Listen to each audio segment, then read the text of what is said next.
I know it's probably quite a hard question to answer, but is there any, if we were to get there again, would you do anything differently? I never thought I'd be making this video. However, you can see behind me, I'm at Venue 360. I'm honoured to say that I've had an email inviting me down to the training ground for a content and podcast event where we get a 10-minute interview with Gary Sweet and also Jack Wilshere and the coaching team. I want to just talk really about, firstly, Palcourt, because as you know, I do a lot of videos. You do? I'm trying to bring or show people what they can see other than jumping over the fence to see it. Yeah. So first question is, how's it gone on? Are we on schedule then? Maybe is it? We are on schedule to complete to play our first game in August 28th. Right, small disclaimer, and this is completely my fault. For some reason, when I plugged my microphones back in for Gary's interview, they just didn't seem to pick up. I tested and tested, thought they did. For some reason, it's not picked up. It's only picked up the microphone from my phone. So that is why the quality is a lot different and a lot worse. So there is certain bits of this interview that you're not going to be able to hear as very clearly. But I've decided to put it in anyway. I went to Gary afterwards, and Gary's brilliant. I literally said to him, Gary, my microphones didn't work. I'm really gutted. He went, don't worry, Tom. Look, if you want to do another interview another time, or give me a call and we can do something, we'll arrange something. And, you know, fair play for saying that firstly. I think Gary has been brilliant with me throughout the time. I've asked questions along the way. When I'm vlogging, I speak to Stu and ask if I can do this and this. And I've spoken to Gary as well, and he's keen and he likes the videos that I do. So yeah, I think, I'm just gutted that the microphones didn't pick up, because some of the questions and the answers that, I wanted to ask and I wanted you guys to hear, hopefully you guys can still hear it or make out what's being said. But yeah, watch the video, and sorry for the audio. August 28th. Okay. And we are absolutely on schedule. It's all going well. Yep. Projects of this magnitude and size will have problems daily, weekly, challenges monthly, things to overcome all. Yeah, absolutely. But we deal with those really well. I think we've done the wider team. We've got a lot of people.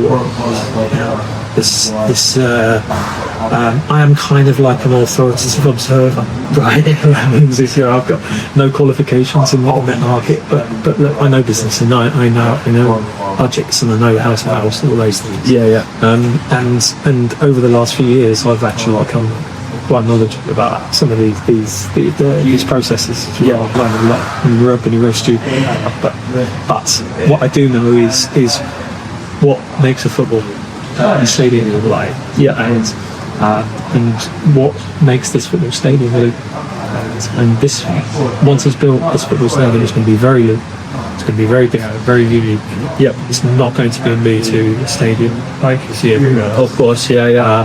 And that's one of the reasons why we are involved so much as a club, because we want to maintain the principles of those design features. And it's going to be really amazing.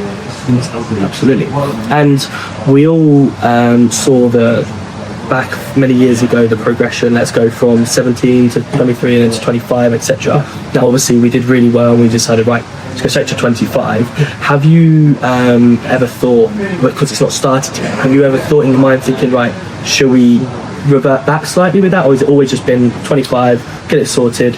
Of course, we check those things whenever there's opportunity to look back forward, etc. But I've had people, when we went to 25, I've had people say, oh, it's too big, or people say, oh, it's too You can't please everyone. and actually, if you look at where we are at the moment, in these figures, at Kenilworth Road, even with the recent increase in being cast, I think we are about something from bottom of League One in terms of the scale of where that stadium sits. How Court puts us about 18th, 17th or 18th in the Championship. Right. So if you think about it, of course. Where does our ambition lie as a football? It's higher than 18th. Yeah, of course. Yeah. So we really, I think the way thing about the stadium, the way we generate revenue, which isn't just about tickets today, it's obviously about a number of other things. It's going to be a multi-functional, multi-venue. Yeah. The way we will generate revenue will put us higher up the scale, 17th, 18th in the Championship, so we can compete. So this is all about ambition. The other reason why we went really to 25 or went straight to 25 rather than going to 17 first time and then got 23 events is because that saved us overall around about 40-50 million. Wow. Yeah, so it's a big man. Yeah, exactly. It's a striker. Well, I wish it was. But here is the other thing as well. That a lot of our research, an awful lot of research about our potential failures suggests that we can get, not necessarily legal, not many can illegal. The dormant support base that Luton and other football club, also the potential support base of Benson, is much greater. Of course it is. And I think it's greater than PowerPoint is 25,000. Because I think it's a pretty optimal balance. I think it's the right number. It shows ambition. It is about the biggest we can build at this stage in that location. Yeah, of course. Can creep a bit. Yeah, but biggest at this stage in terms of all the traffic requirements and everything else. Yeah. And I think it just befits us. We do need. I think we really do need to. Yeah, absolutely. And hopefully we can do that this year. Well, I'll say it again. We don't need to.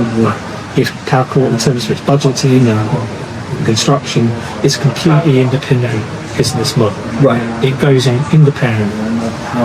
But once we get there, then it doesn't become completely independent because it feeds more money into the football. Yeah, of course. And our playing budget will go up once we're income. Because the income we'll receive. And that's what people put their focus on. Well, ultimately, the more you spend on followers, that's a team will have. Yeah. Sound logic, easy logic. At Canada Road, we're always going to be issue. I think I'd like to touch base on, because I know there's been a lot of people talking about all the money that we got from the Premier League has gone into Power Court and we don't spend enough on players and all this and that.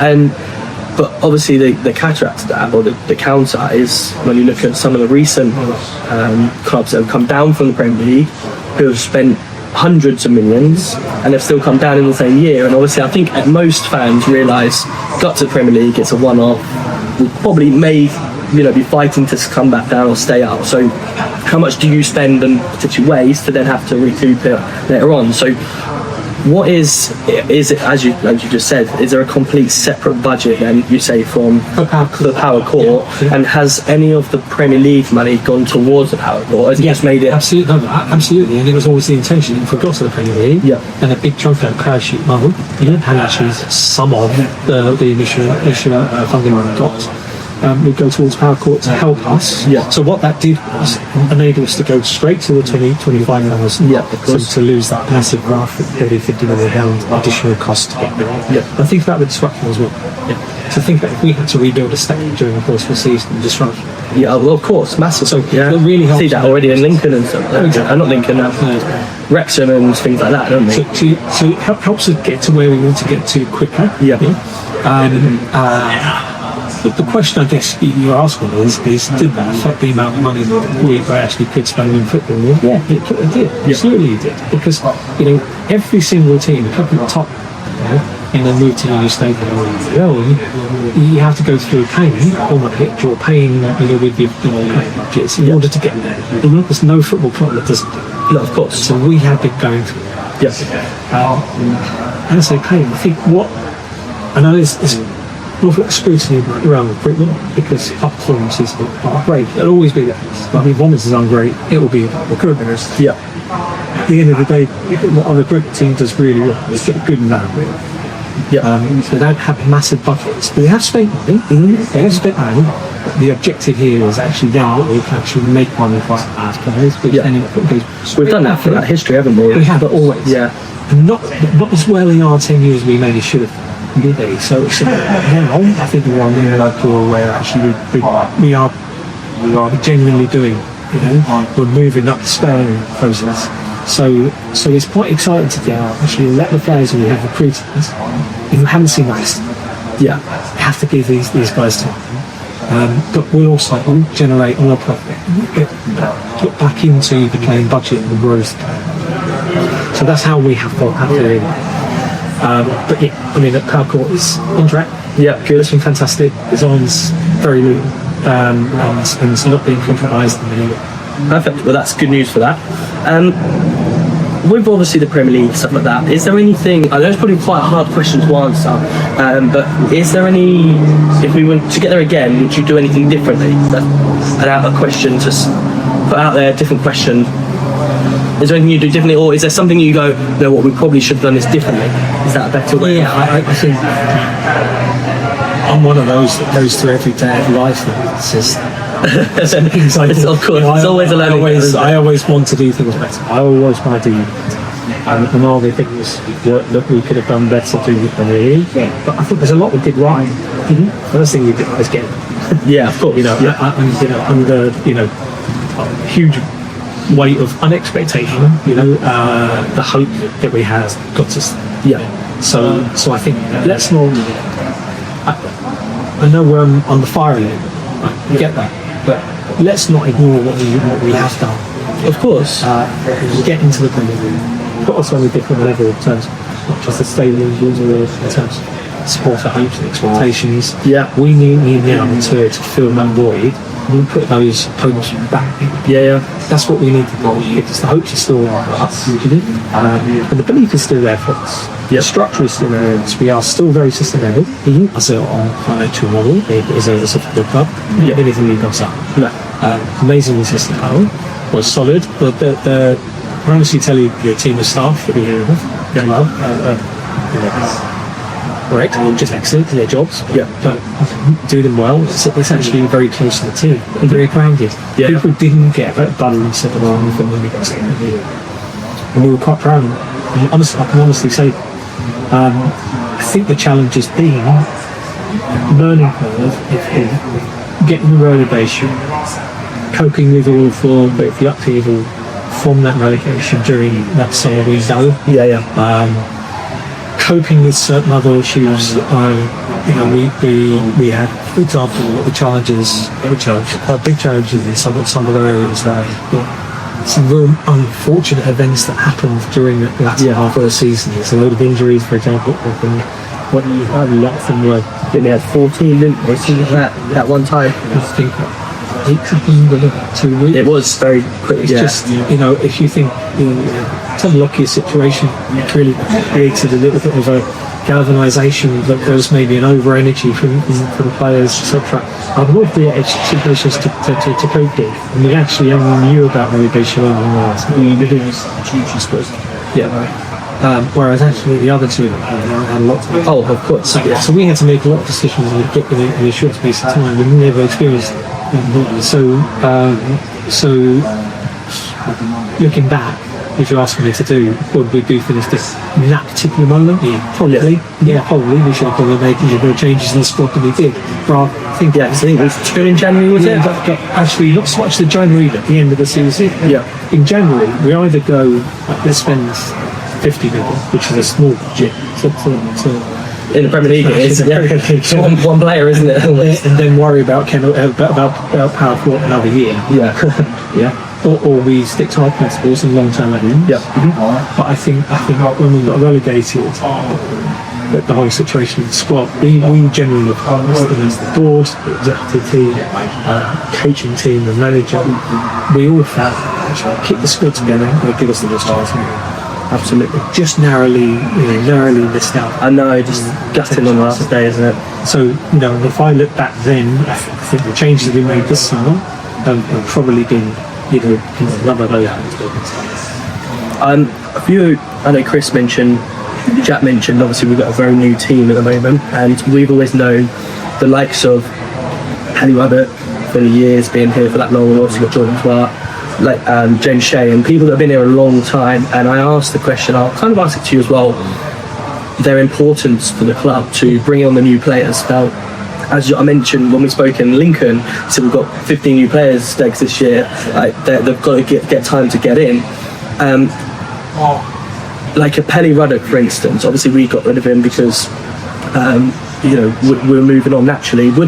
We always found he was sort of a player that knew Luton and tried to install that into. How big of a player was he? And I don't, maybe not a way of saying it as like a loss because he's gone, but do we still have that Pelly Ruddock sort of in the change room that brings the players. You know, we're still Luton here. I'll tell you this: there is never a football club in the world that existed that had a ballad.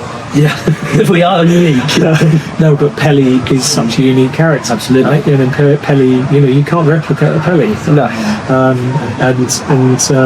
You know, but all our heroes and you know, all footballers, you know, come to our, you know, they have an expiry.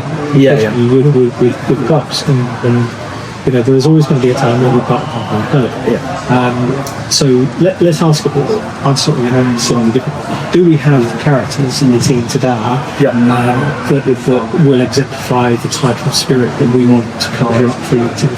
Yeah. Yes, we do. Absolutely.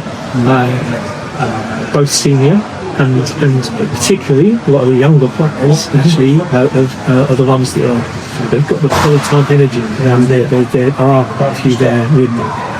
They need time to build. They need time to really integrate into within the dressing room to create those relationships and partnerships. Yeah.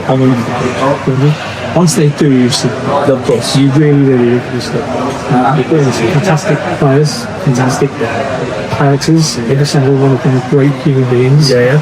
Honestly, tell you that because it's one of our prerequisites.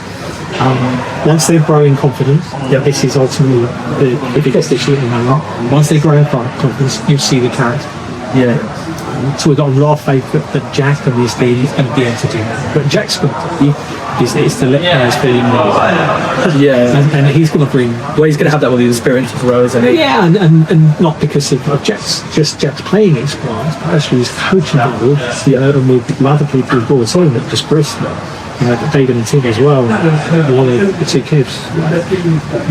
What they're going to do is to just reinvigorate training, reinvigorate the energy of intensity training, and we've seen just in the first week, some of that is it's not being critical of anybody in the past at all. That's what is it. And so I've got a lot of faith and belief that what you see is some of those personalities coming into the show. Yep. And partnerships being formed in the pitch, and we'll support us. Hopefully, fingers crossed, fall out of the game for Luton Town, because that's what we want. Reach that. Enough.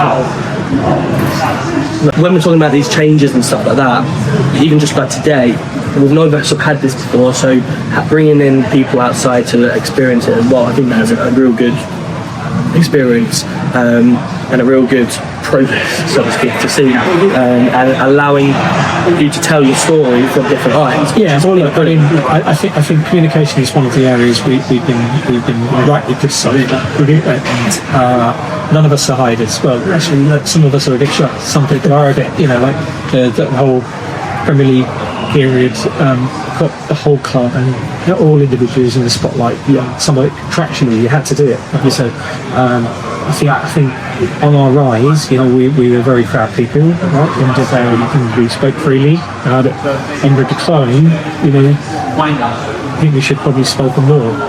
You know, I understand that as a football club myself, we should have probably spoken more. And I think you were also. Yeah, of course. But actually, what we would do, I think, is plowing all of our energies into how do we put this up, how do we solve this virgin territory conundrum that we've got. Yeah. And you know, and frankly, we probably haven't quite done that well. But I think that period has probably taught us so much that we kind of think we know what we're doing. Yeah. So we haven't quite started out that roller coaster ride. Yeah. So we're doing its direction. And totally Well, we saw that in the first half of the football on Saturday, so yeah, we've got to kicks in. To be interested in this fragility, you know, where, you know, one goal goes in against. Yeah, we were about to say, you know, our players doing this, and they've done everything they can, and they've done, and then the heads go down. We have to just, you know, put a stop to that. Somehow, like supporters get their role to play. Absolutely, yeah. And we'll really ask them. Well, we have asked what they all thought, so how we can help, and hopefully we can do that. So, see a positive start. Thank you. Thank you very much. Cheers.